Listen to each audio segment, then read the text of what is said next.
গৃহপ্রবেশ ধারাবাহিকের আগামী পর্বে আমরা দেখতে পাবো যে সাজ তার মামুনিকে বলল, তোমার মনে আছে ওই যে সৌম্য দাদাটা শ্রীদিদির সঙ্গে কথা বলছিল, শ্রীদিদি তাকে আজকে কলেজে প্রপোজ করলো, সৌম্যদা তাকে রিজেক্ট করে দেয়। শ্রীদিদি কি যে করে বসে। শুভলক্ষ্মী বলল, সাজ তুই ওকে একটু চোখে চোখে রাখিস। সাজ ভাবছে কলেজে তো দেখতে পেলাম না, কোথায় গেল মেয়েটা। আরিয়া কথাগুলো ভাবছে। আরিয়া বলল, কেন আরিয়া, তুই কেন এ কথাগুলো তাকে বলতে গেলি? কেন নিজেকে একটা ছেলের জন্য চেঞ্জ করতে গেলি?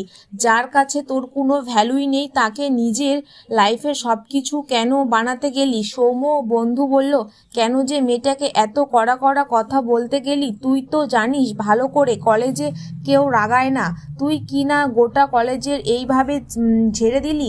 সৌম্য বলল, যা খুশি করুক, আমি ওকে ভয় পাই না। ভয় নাও পাতে পারিস, কিন্তু যেভাবে হার্ট হয়েছে তুই একবার ভেবে দেখ। ও তোর জন্য এসেছিল, তোকে খুব পছন্দ করে, তোকে নিয়েই তো ভাবে। তুই আজকে এমনভাবে ইনসাল্ট করলি, কষ্টের মাথায় নিজের না ক্ষতি করে বসে।